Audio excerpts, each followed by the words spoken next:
Hello, everyone, and thanks for tuning in to the Fashionista Life brought to you by True Fashionistas. I am your host, Jennifer Johnson, and today we welcome into this studio Anthony Leopizzi, and he is a private wealth advisor at Ameriprise. Welcome, Anthony. Thank you, Jennifer. Honored and glad to be here. Yes, I loved our last podcast that we had. It was so informative. I learned a lot. Great. That's the goal. Because, we talked about, it was intimidating for me. I don't know a whole lot about investing or financial planning or anything like that. And the goal is to make people open up and not be afraid. Absolutely. There's Not be intimidated. There's no scary monster under the desk. None. Nothing in, no scary monster. So let me just open this up so the users understand, or the listeners understand, how long you've been doing this and what exactly you do. Well, I got my original securities license in 1987. So that'll be coming up on 40 years. Wow. And I became a certified financial planner in 1993. So June will be my 33rd year. I'll be starting with Ameriprise in my practice, Veritas Wealth Advisory Group. So, yeah, we're finishing 32 years. That's impressive. The same company. Yeah. It's very rare. You don't see much of that these days anymore. No, you do not. You absolutely do not. So you are a wealth of knowledge. You've seen a lot. You've experienced a lot. I've been through several recessions, several market downturn cycles. It's nothing we haven't seen before. I mean, lots of crazy, and lots of fabulous too. Yeah, lots of fabulous. All right. So I really want to dive into financial mistakes. Okay. So, Sure. We've had the conversation that, a lot of us don't know a lot and some of us know a lot. But let's talk about some financial mistakes and, how maybe we can learn from them or not make those mistakes. If somebody's listening and hasn't made that mistake yet, they're going to learn something here. Well, they can always be many mistakes. I've outlined about 10 of them, and we can start there. As I mentioned in the prior podcast, and comprehensive financial planning covers 6 different areas. So the base of operations, where you really want to start, is knowing that budget and what's left over. Which you help with. Which we help with. Absolutely. We try and itemize or scrutinize the budget to see where we might be able to control some of the spending so that we do have a little bit more left over. So the first financial mistake that we see people make is excessive and frivolous spending. Right? Boom, guys. We all have that proverbial cup of coffee or latte that we think nothing of at the time, but can amount to a significant amount when you add it up on an annual basis, particularly now with inflation, because everybody is feeling the effects of that inflation. And I don't know if you've noticed it, but I've noticed it. Going to get that cup of coffee is a little bit more expensive right now. And you know what? So glad I don't drink coffee. But I have a little fetish at Starbucks and their little chocolate covered graham crackers. And so my husband goes to get a cup of coffee and he brings me one of those. And I'm just like, how can you spend that much on a cup of coffee? Yeah, my wife and I go, and between two of us, it could be over $10 on lattes. It's like, wow. So get a Keurig and make it at home. Yeah, needless to say, we have the coffee makers at home. I have them in the office, and I got to say, she's been great too, because she's cut back quite a bit on going to get the coffee out. And you know what? I used to keep track. At one point in my life, I kept track of my spending so I could budget, and I kind of threw that out the window. But it's the little $1, $2, $3, $5 here and there. Oh, I'm just going to pick this up because I don't know if I have it at home, or I'm going to pick it all adds up. Yeah, it all leads to impulse spending. I know nothing about that. That's impulsive. Oh, I don't feel like cooking tonight. Let's just go grab something to eat. And we know that ultimately ends up being more expensive than if you cook at home. Right. Absolutely. It does. So it does. Second is payments, right? So everybody has gone to a subscription model right now. So there's Netflix, there's Hulu, there's Disney Plus, there is Amazon Prime Video. So, everybody wants that $5 and $10 a month from you. And once you've seen what there is to say, how often are you using all of those different subscriptions, right? And it doesn't just have to be video; it could be anything, Oh, right? oh There's a yeah. lot of subscription models out there. Just pay $5 a month for this or $10 a month for that, and you end up with 100 or $200 a month in subscriptions that you may not really necessarily use. And I can say that firsthand because my husband and I went through, bank statements at one point, and he's like, "What's this? What's this?" I pled the fifth. Oh. I don't know. This old, it's like coming out with a new dress. This old thing. um, it all adds up, and you forget. You're like, "Oh, yeah," where you sign up and they say, "Oh, the first month is free, but you have to give them the credit card number." Mhm. And then they're gonna bank on you forgetting Mhm. To that you signed cancel it. up. That's right. And then it becomes an automatic. Mhm. Part of our move into this age of contactless payments really helps us a lot in the financial planning business and tracking those payments, because I don't use cash that much at all anymore. So the Mhm. more you can track, Better. the better, right? If it's on a credit card statement or an electronic Mhm. payment, you can easily go back and refer to that bank statement and find it versus using cash for Right. something. So you can go in, you can find all of these things and just cancel them if Right. you And don't use really them. see where is that money Mhm. going, and then decide what's important to keep and which isn't. And I loved a line that you said, great fortunes are often lost $1 at a time." $1 at a time. I love that because that puts it in perspective, you Yeah. know? Yeah. Over time, those few dollars over Mhm. time, it can make a huge difference. Huge I difference. love that. Uh, I know there's a controversy that goes around. Third area, there's good debt and there's bad debt. Mhm. We've all heard it. All heard it. So really, no debt is good. But if you are going to have debt, you want to make sure it's the kind of debt that you can get a deduction on, So not credit cards. not credit cards. Mortgage debt is usually the only debt we'll advocate for, Okay. particularly when interest rates were really, really low, Mhm. because it was cheap. It's Mhm. basically free money. And you can get a deduction on that interest from the mortgage. Everything else, you don't want to live on borrowed money. If you Mhm. can't pay cash for it or pay it off in full, it's probably something that you shouldn't be going for. That's so hard. I It mean, is, it's because like, once you get into that spiral on the credit oh, card bills, and depending on your credit and what interest rate is on your credit mhm, card, it can really get into a death spiral. I've seen it, and mhm, some people can't get out of it because you just right, don't have the earning capacity to overtake it. right. So you would Totally. need to avoid that at all costs. Mhm. At all It's costs. like eating sugar. I'm putting this in perspective in my terms. It's like I went off of sugar for a year, uh, and then the pandemic hit, and then I started stress eating, and mm, then I started eating sugar. mm. And once you start eating sugar, it's like nasty, like it has a grip on you, then you need more sugar, It's and then you hard to need break the grip. but it's the same kind of thing. Similar concept, It's, absolutely. a vicious cycle. And too many times we get into the mindset, oh, I'll worry about it later. Mhm. Oh, I'll pay it later, and then the next month something else comes up, and you can't get to what you said you were going to get to later, and it just becomes a downward. And it's all excuses. All excuses. No But discipline, all excuses. All right, something that a lot of our listeners may have been dealing with lately: buying a new car. Oh, and that is just, And considering yeah. what's going on with inflation these days, if you're in the car market, it's pretty tough. I know, Yeah. particularly in the area here in the Naples Mm. area, and cars are going for over sticker price. We have a car. This is the other thing, where you're like, "Oh, if I only had 3 houses to sell." Well, if I had 3 cars to sell, I could make some money. Yeah. We had a car that we put up for sale, and it wasn't expensive. We had people fighting over it, wanting to pay $2,000-3,000 more for the car, and Wow. it Now wasn't that's a worth it. first. I haven't heard that one yet. It just happened to us. Wow. And I'm like, "Oh, I want another one. I need another one," Wow. Well, a tip for your listeners, something that I've recently done: if you have a car that's on lease Mhm. Oh, I and the have one. lease was written prior to COVID, Mhm.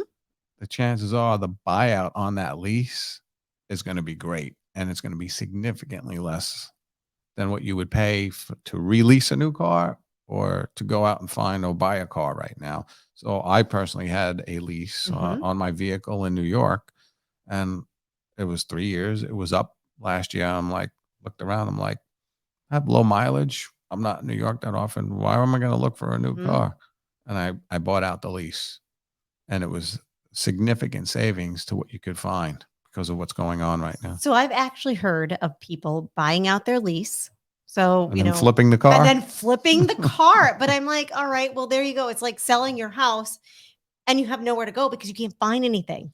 There's a lot of speculation going on, as particularly here with high-end cars in the area, Yes. the high-end cars, and that's a risky proposition. And it's like musical chairs. At some point, Yeah. it's going to end, Oh, and you yeah. don't want to be the one that doesn't have the chair. Yeah, that's so true.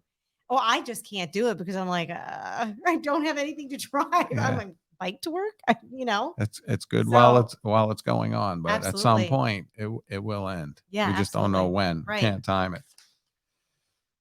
All right. So next, tip number 5, spending too much on your house.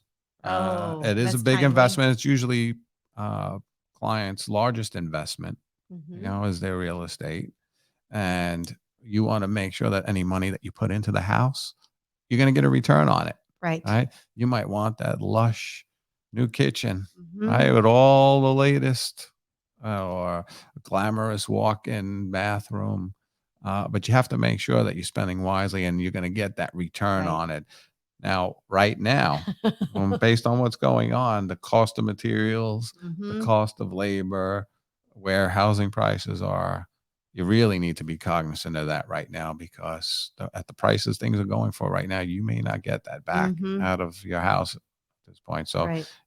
you really need to be diligent on that.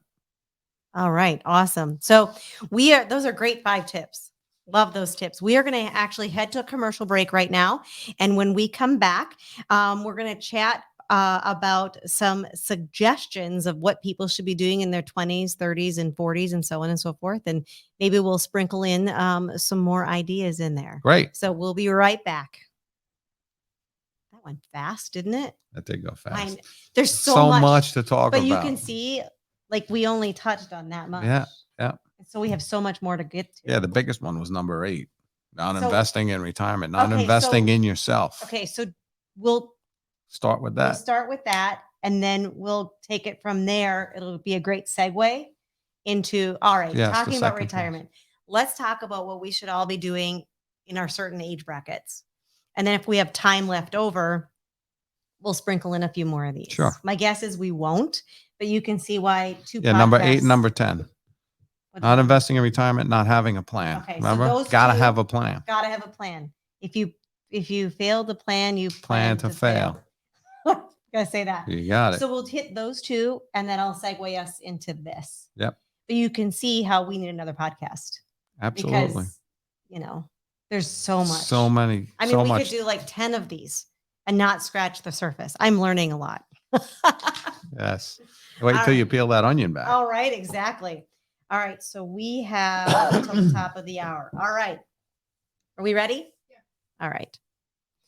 Thanks again for tuning in. You're listening to The Fashionista Life, brought to you by True Fashionista. And I am your host, Jennifer Johnson. And we are here. We're back again with Anthony Leopizzi, and he is a private wealth advisor at Ameriprise. Welcome back. Thank you, Jennifer. Glad to be here. So we were just talking about some tips and things that we can, financial mistakes that we've been making. Okay. Mhm, So there's mhm. a couple more that we have to hit on. The that 2 are super- biggies. Yeah. So what are the other 2 biggies that we didn't get to? The 2 biggies are not investing in yourself, which means not investing in retirement. I've spoken with people who have not paid close attention to the benefits that are offered to them by their employer. So the biggest mistake you can is not knowing what benefits are offered to you and not investing in yourself for retirement. Really want to pay yourself first. And the bigger one is having a plan. Right? Because The biggest mistake is not having a plan. Because and what's our saying? if you fail to plan, you plan to fail. Mm-hmm. Many of you may have heard that saying before. Right. And it couldn't be more true. And you need to start as soon as it's better late than never. Mm-hmm. You have to start to make a plan, because that plan will dictate investing in yourself and really finding out what's the best way to optimize what's available to you in terms of resources, what your employer offers you. Sometimes people don't put in the maximum matching amount into their 401k, and their employer, they're passing up free money from their employers. And I'm so glad you brought that up. So, for example, me as an employer, last year we started offering a 401k to our employees, right? And we do a match. It's a 4% match. And we say, you know what? It's like getting a 4% raise. Right. It's free money. But I To the don't think employee. right. But I don't think it always, people really always get that. They can't really grasp it. Oh, I'm young. I won't miss it. But They it's will. important, you know what? Just to invest the least amount that you possibly can, or the maximum, whatever. Just do something. Right, something to at least capture that match, because that's a 4% of your income that you Mhm. wouldn't normally otherwise have. Right. And the compounding effect of that over time is huge. So those are two biggies. Two biggies. Two biggies. So that kind of segues us into, and do you have anything else to add to that? No, it's a perfect segue. Okay. So we're going to segue into what we should be doing, suggestions to what people should be doing in different age brackets. I remember being young and my first employer offering me a 401k, and I was straight off the farm. And I say that because one of my things is from farm to fashionista, because we didn't deal with any of this, right? And they said, we're offering you a 401k and we're going to give you this match. And I'm like, huh? What? Oh, I don't need to do. Okay. Just what I was talking about. Oh, I don't need to do that. I'm only 21. I've got enough years ahead of me. And now I'm 47. How quickly did that time go? And you just, That's very valuable, important compounding time. Yes. So we can start off, for someone who's young in their 20s. I'll give you a perfect example, something I did for my daughters. Right? They all went to college. They all had their part-time internships and summer jobs. And I shared with them, if you give me half, I'll match the other half and put it into a Roth IRA. So I gave them a little incentive not to spend it all. Great idea. Right? They took the half, used it through their college, semester, and spent it as they wish, but at least half of that was saved, and I matched it so that we can get it into a Roth IRA. And why a Roth IRA? Yes, I was going to ask, what is that? Okay, so a Roth IRA is fairly new. It hasn't been out forever, like the traditional IRA. It's probably 10 or 15 years old. But the way a Roth IRA works, you do not get the tax deduction on the way in. Okay. On your tax return, like a traditional 401k. Because in a traditional 401k, you get the deduction. It reduces your income on what you pay tax on. But whatever it grows to is completely tax-free as long as you don't violate the rules. So I start out, just to visually see this, let's say I start out at $10,000 and I grow it to 100. I don't pay tax on the 90. Correct. As long as you don't violate the rules, which are very simple. Well, they're not very hard rules, but it would come out 100% tax-free. And I'll tell you why that's important. And this is huge for your listeners. When you're young, as my daughters were, we're not in our peak earning years. And what I had mentioned on one of the prior items is knowing and utilizing the tax code to your advantage. When we had high inflation back in the 70s and 80s. With the high hair and the big shoulder We also pads. had higher tax brackets. And we are in some of the, may not seem that way to some people, but we are in some of the lowest income tax brackets that we've had in the last 40 years. And with the amount of spending and debt that the government's doing, we don't know if those income tax rates are going to go up in the future. So here's why a Roth IRA is important. This is what we're teaching clients to do, particularly when you're young. When you have a very long runway in front of you, right? The younger you are, before you can touch that Roth IRA money, the more compounding, the more it can grow to, and you're compounding all of that tax-free growth. So I want you to think about it. You said you're visual. I want you to think about this. So the old-fashioned water spigots, right? You had a hot and you had a cold, right? If it's all cold, it could be too cold. And if it Mhm. was all hot, you could scald yourself. So you had to have the right mixture, right, Mhm. to make it lukewarm. That's what we're teaching clients to do so that when they get to retirement, no matter what the tax bracket is or the tax code is, you have the right mixture so you're Uh-huh. not at the whim of the tax code. That's You won't great. be at the mercy of the tax code at the Mhm. time, because if everything is pre-tax, pre-tax, pre-tax, so it's all taxable to you on the way out like a traditional 401k, you'll be at the mercy of the tax code. And that's when you need, it if you have it taken out at the beginning, right? Oh, you wouldn't have it taken out though. I see what you're saying. You wouldn't have it taken out, But right? the worst, it would be bad if they did have it taken out at the very end, because then, it's less money to live on, right? Correct. Correct. So And when that's all you have, and I've seen this, and that's all you have, and you need a big purchase, a mhm. car or some type of home improvement, people say, "Oh, I need X amount," but they don't allocate for the tax, and it hits Ah, the account even more because then you have to add more to cover the mhm. tax bill that's due. So what we're trying to teach clients now is to have that balance so that you're not at the mercy, and you have that perfect mixture of taxable and non-taxable.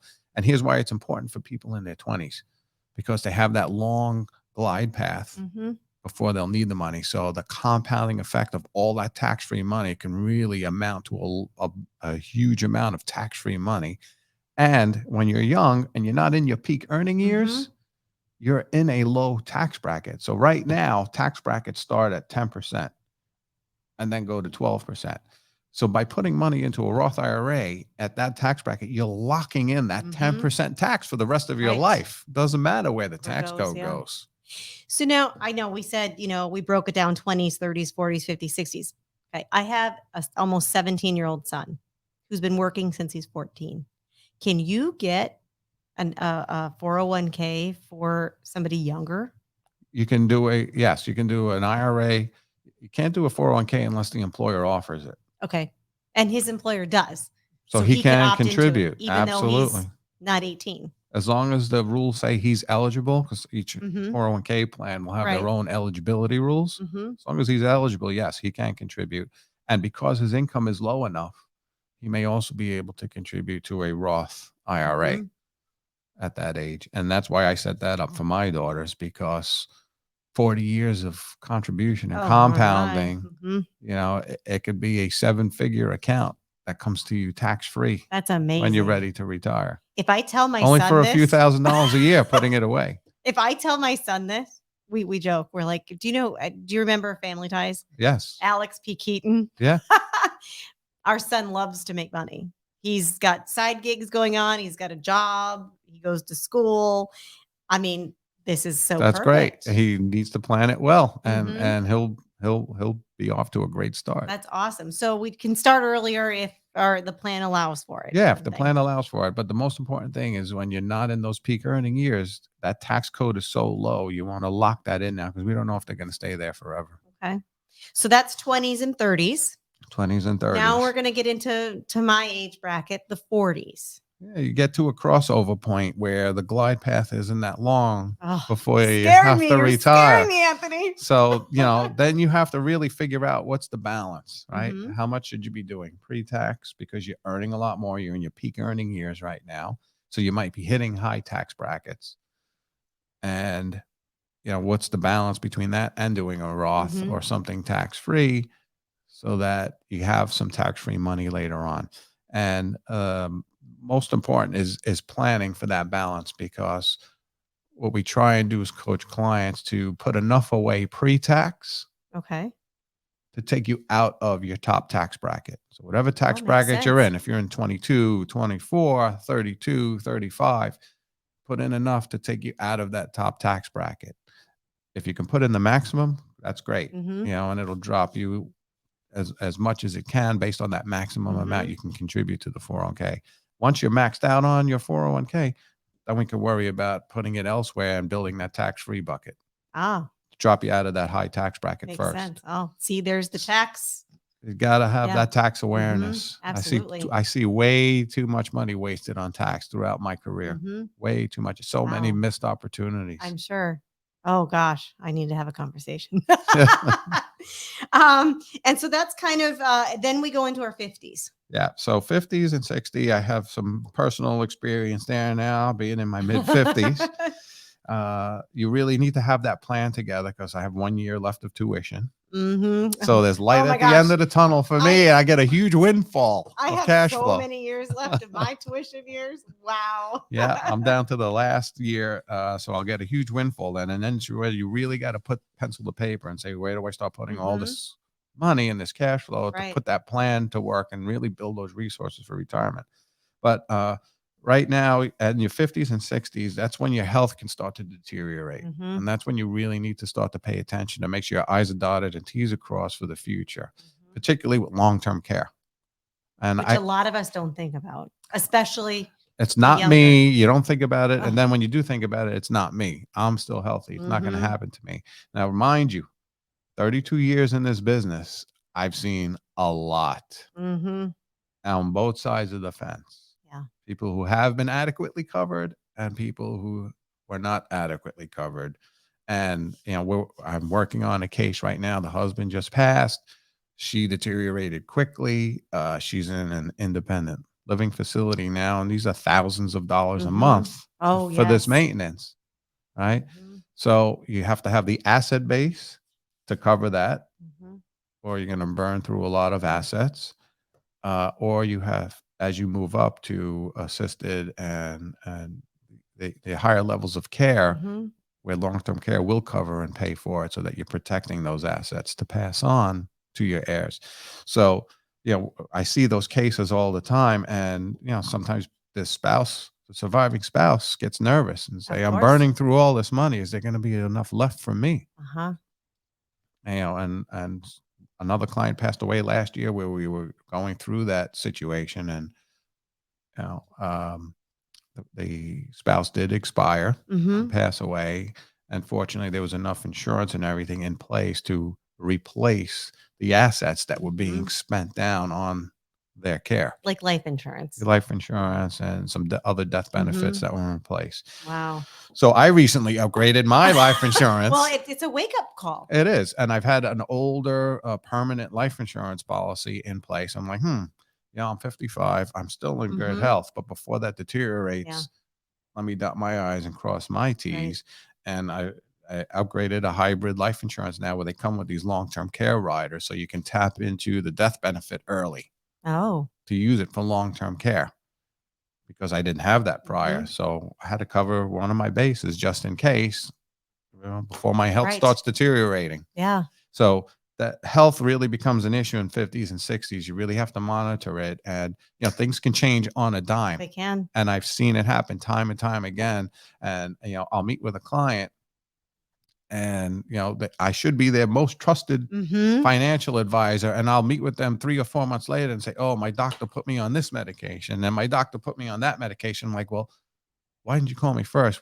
We had a plan in place where we're going to look at upgrading your insurance. Now that you're on that medication, you're not going to get the favorable premium anymore. Oh my gosh, didn't even think about that. Because they start them on medication. And then it's a black mark when you go for insurance. Oh my gosh, I didn't even think about that. So it's critical in 50s and 60s. You got to monitor your health. And while you're healthy, you really need to get that planning in place. Absolutely. Oh, that's a great tip. Well, that's what I'm here for. Tip. That's so awesome. Yeah. Well, I have learned so much, and we're going to have you on again because I know our listeners are going to be listening to this and going, well, what about this? What about this? And we're going to put it out to our listeners at some point and say, what would you like to hear about on this topic? Excellent. Because I think that's a great idea. We're coming in and talking to them about things that they want to know about too. And absolutely. I mean, I've learned a lot. So thank you. Thank you so much. You are quite welcome. Glad to be here and help out, Jennifer. Absolutely. So Anthony, if our listeners want to get in touch with you, tell us how we do that. Okay. So you will post a website link information. Yes. If you can't wait for that, easy Google search on my name, Anthony J. Leopizzi, will bring you to my website where you can send an email, visit the website. My office line down here is 914-997-7526. We have 4 phones ring for all the staff, so someone's bound to answer. Awesome. And we'll definitely make sure we drop in all the information into this podcast so that our Excellent. listeners can have access to that. So thank you again for coming in and My pleasure. chatting to us. And thanks everyone for tuning in. And this was the Fashionista Life. I'm Jennifer Johnson, and we will be back at you with another podcast. Thanks.